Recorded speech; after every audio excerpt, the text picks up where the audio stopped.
इंतहाई काबिल साद एहतराम आज की इस तकरीब के सदर मोहतरम हमारे बुज़ुर्ग पाकिस्तान मुस्लिम लीग नून के ज़िले जनरल सेक्रेटरी खुर्शीद अहमद कादरी साहब, आपके साथ तशरीफ़ फरमा हमारे इंतहाई मुतर्रक मुस्लिम लीग नून के रहनुमा जनाब लियाकत मुग़ल एडवोकेट साहब, इंतहाई काबिल साद एहतराम जनाब राजा नजीब साहब एडवोकेट साहब, उनके साथ यहाँ पे ज़हीर बाबर चुगताई साहब मेरे भाई और दोस्त क्लास फेलो,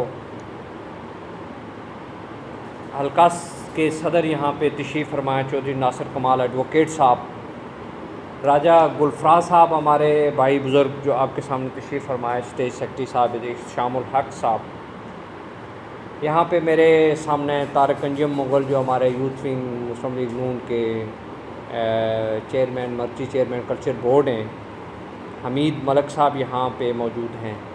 अभी मिर्ज़ा हमारे इंतहाई काबिल एहतराम मिर्ज़ा रऊफ़ साहब यहाँ पे तशरीफ़ लाए हैं, मैं उनको वेलकम करता हूँ। मिर्ज़ा परवेज़ साहब यहाँ पे मौजूद हैं, मुबशर असलम है, अमीद साहब का मैंने नाम लिया है, मिर्ज़ा बशारत साहब यहाँ पे मौजूद हैं, मिर्ज़ा ज़ाहिद बेग साहब हमारे साथी हैं, हमेशा मुतर्रक रहते हैं, उनको भी मैं वेलकम करता हूँ। फ़ारूक भट्ट साहब जो हमारी मुस्लिम लीग नून की मरकज़ी तंजीम के एडवाइज़री कौंसल के मेंबर हैं, उनको भी मैं यहाँ सरमद खुर्शीद कादरी एडवोकेट साहब को मैं वेलकम कहता हूँ। आरफ नाज साहब जो हमारे यहाँ पे हल्के के प्रेसिडेंट हैं यूथ के, उनको वेलकम करता हूँ। शहजाद शबीर साहब, मैं आपका नाम शहजाद शबीर कहता हूँ, वैसे हमारा तो दोस्ती बचपन की है, हम तो कुछ और भी कहते हैं जो सब आपको कहते हैं, आप फ़ाइटर हैं और फाइटर होने की हैसियत से आप मेरे बहुत अच्छे दोस्त हैं, उस वक्त से आइडियल हैं, हमारे सिटी के सदर हैं, आपको वेलकम कहता हूँ। यहाँ पे मलिक महमूद साहब तशरीफ़ फरमाए, हमारे अजीज़ हैं, पड़ोसी हैं। फ़ारूक भट्ट साहब का नाम लिया, आबिद मलिक साहब यहाँ पे बैठे हुए हैं, अज़हर मलिक साहब हैं, मिर्ज़ा परवेज़ साहब, सारे दोस्त जिनके मैं नाम यहाँ पे नहीं ले सका, कुछ यहाँ से मजलिस से उठ के गए भी हैं, सबको आज की इस बाबरकत मकसद तकरीब में आमद पर खुश आमदीद कहता हूँ। मैं ज़्यादा तवील बात बिल्कुल नहीं करूँगा, बात चूँकि सदर मजलिस से करनी है, मैं इतनी सी बात आपके सामने रखना चाहता हूँ कि आज का जो ये दिन है जिसको हम सेलिब्रेट कर रहे हैं, यौम दफ़ाए पाकिस्तान के, इसकी एक बड़ी अपनी सिग्निफ़िकेंट एक हिस्ट्री है तारीख़ हुर्रियत की दुनिया में, पाकिस्तान की दुनिया में नहीं, ये इंसानी आँखों ने ये पहली दफ़ा ये मनाज़र देखे कि गोश्त पोस्ट के जो बम हैं वो टैंकों के नीचे लेट गए और उसको एक बड़ी यलगार को, भारत की यलगार को उसने शिकस्त दी। मेरी मुराद छम जोड़ियों का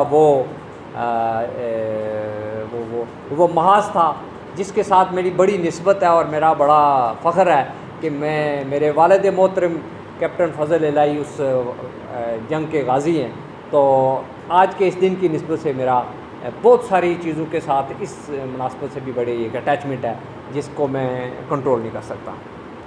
मैं ये समझता हूँ कि ये शोधा की जो लिस्ट है, इनको उनकी शहादतों के नतीजे में हमेशा के लिए अमर बना दिया गया, लेकिन वो बहुत से गुमनाम शोधा जिन्होंने मादरे वतन के लिए अपनी जानें कुर्बान कर दी, लेकिन आज शायद जिनके हमें नाम भी याद नहीं, आज की ये तकरीब दरअसल उनकी खिदमात को भी सल्यूट पेश करने के लिए इनेकाद पज़ीर हुई है। मैं यहाँ कोटली से मुतल्लक हूँ, आप सब कोटली के बासी हैं, तो मेरे भाइयों, हम कैसे ज़िक्र ना कर सकें नायक सैफ अली शहीद का, जो सन ऑफ द साइल था, जिसने पीर कलेवा की उस बुलंद चोटी पे अपना मुक़द्दस खून जो है ना इस मुल्क की फ़ज़ाओं में बखेर दिया और आपके कश्मीर के तहफ़्फ़ुज़ के लिए, वो हमारा कश्मीर का वो सपूत था जिसने कश्मीर की बका की जंग लड़ते हुए अपनी जान अफरीन के सपूत करके हमेशा के लिए वो शख्स अमर हो गया। और आज 6 सितंबर में जहाँ सब शोधा को ख़राज तहसीन पेश किया जा रहा है, आज ऐसे जम्मू कश्मीर के अंदर जो 1 साल से हमारे भारतीय काबिज़ अफवाज ने जिस तरह हमारे भाइयों को हॉस्टेज किया हुआ है, दुनिया की सबसे बड़ी जेल में उनको मुंतकिल, हम उसकी पुरज़ोर मज़म्मत करते हैं। और बुरहान मुज़फ़्फ़र वानी जो एक नौजवान हुर्रियत लीडर था, उसकी शहादत के बाद आज अमलन तहरीक हुर्रियत नौजवानों के हाथों में है। तो मैं आज की इस तकरीब में जो पाकिस्तान मुस्लिम लीग नून यूथ विंग के फ़ोरम से इनेकाद पज़ीर है, अपने नौजवानों को ये बताना चाह रहा हूँ कि आप लोगों ने अपना ये मुकदमा लड़ना है। दुनिया की कोई ताकत आपको कश्मीर तश्तरी में डालकर नहीं देगी। आपके नौजवानों का मुक़द्दस खून इस तारीख में आपके सामने है। आपकी इफ़्फ़त माब ख़वातीन की इज़्ज़तें यहाँ कुर्बान हुई हैं। यहाँ लातादाद नौजवान अपनी आँखों की बसारत से महरूम किए गए पैलेट गन्स के ज़रिए। दुनिया की वो कौन सी दहशत गर्दी और वो कौन सा जुल्म और बर्बरियत नहीं है जो हमारे नौजवानों और हमारे इस नस्ल पे नहीं आजमाया गया। लेकिन आज भी हमारे अज़म, हमारे हौसले बुलंद हैं और इसीलिए हम ये कहते हैं, हुकूमत पाकिस्तान से मुतालबा करते हैं कि कश्मीर पे अपना नैरेटिव तब्दील करें। आप कश्मीर की सियासी सफारती हमायत से अब आगे बढ़कर अमलन उसकी अस्करी हमायत का ऐलान करें। अगर ये नहीं करेंगे तो क्या ये मिट जाएगी जब ये नस्ल आखिरी कश्मीरी के मरने का आप इंतज़ार करेंगे? ये कश्मीरी कौम झुकने वाली नहीं है, ये कटने वाली कौम है। ये इसने अपनी 73-74 साल जदोजहद में कश्मीर में श्रीनगर और इस्लामाबाद के जो कब्रिस्तान आबाद किए हैं, आज जाके देखें वहाँ छोटे बच्चों के कब्रिस्तान अलग हैं, 16 साल वालों के अलग हैं, 20 साल वालों के अलग हैं। और ये लिखा हुआ है कि ये वो लोग हैं जिन्होंने अपना आज आपके कल पर कुर्बान कर दिया है।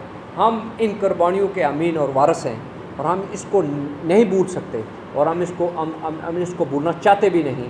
ये हमारी ज़िंदगी का जो एक ऐसा तल्ख़ हकीकत है जिसका मैं यहाँ ज़िक्र ना करूँ। किसी भी तकरीब में कश्मीरी ज़िक्र ना करे तो वो तकरीब कभी मुकम्मल नहीं होती। तो मैं ये समझता हूँ जी कि मैंने आपके सामने तवील बात रख दी।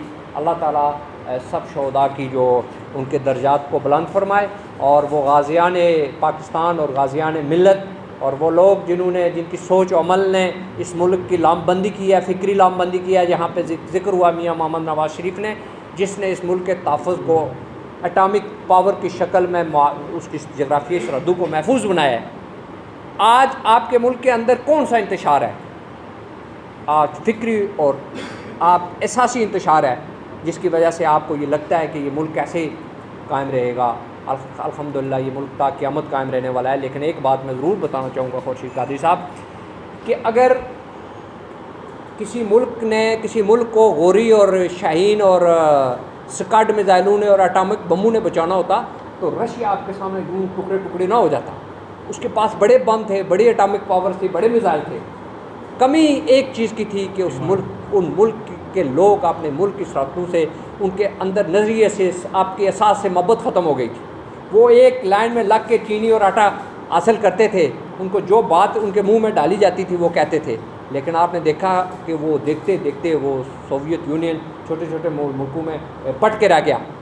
तो मैं ये कहना यहाँ पे चाहते हुए इसकी इजाज़त ये लूँगा कि बराक हुसैन ओबामा जो था 1960s में हमारे कायद मियाँ मोहम्मद नवाज़ शरीफ कहते हैं, जॉन एफ किंग जूनियर, तो उसने एक बात कही थी आज से 60 साल पहले। वो बात कह के मैं आपसे इजाज़त चाहूँगा। उसने कहा कि आई हैव अ ड्रीम, एक नारा लगाया उसने काली नस्ल को उठाने के लिए। तो वो नारा इसलिए था कि वहाँ पे लिखा हुआ होता था उस वक़्त कि there is no entry for black and dogs in a club in a park. तो किसी भी पब्लिक प्लेस पे कुत्तों और कालू के लिए एक नारा लिखा होता कि इनके लिए यहाँ पे एंट्री मना है। तो उसने कहा कि I have a dream liberty. तो एक तवील जंग हुई, उसको कत्ल कर दिया गया। लेकिन उस कौम ने अपनी असल को नहीं भूला। और फिर आपने देखा 2005 में बराक हुसैन ओबामा आया। उसने कहा, उसने एक नारा दिया और उसने कहा क्या कौन सा नारा, सियासी नारा था, यस यस आई कैन। ये वो नारा था जो कालू ने भी लगाया और गोरू ने भी लगाया। ये दरअसल ट्रिब्यूट था किंग जूनियर को कि यस आई कैन, मैं मौजूद हूँ, जो तुमने ख्वाब देखा कि आई हैव अ ड्रीम। और फिर आपने देखा कि वो दुनिया के सबसे बड़े असाबी मरकज़ अमेरिका का सदर बना और वो वाइट हाउस में बैठा। तो जिन कौमों को अपने मकसद के साथ कमिटमेंट होती है उनको कभी शिकस्त नहीं दी जा सकती। ये भारत की गलतफहमी है कि आज जो वो चल रहा है वो कश्मीरियों को कहीं उनके मकसद से हटा देगा। उससे बड़ी सोच और फिक्र जो मार्टिन जूनियर के पास थी हमारे पास है। हमारा मकसद जो इस दुनिया में है वो भी एक मकसद है। और दुनिया से गुजरने के बाद इन शोधा की याद क्या है कि हमेशा के लिए अमर हैं, जिनके बारे में कुरान मजीद में कह दिया गया है कि ये वो लोग हैं जिनको रिज़्क़ रोज़ी दी जा सकती है। लेकिन तुम्हारे शऊर का लेवल इतना नीचे है कि तुम इसको अंडरस्टैंड नहीं कर सकते। हमारा यही वो जज्बा है, पाक फ़ौज के पास भी यही जज्बा है। शहादत का जो नारा है वो कभी मिट नहीं सकता इंशाल्लाह, और यही चीज़ हमें कायम व दायम रखेगी। मैं एक दफ़ा इस तवील गुफ्तगू पर एक दफ़ा आपसे फिर इजाज़त देते हुए शुक्रिया अदा करता हूं।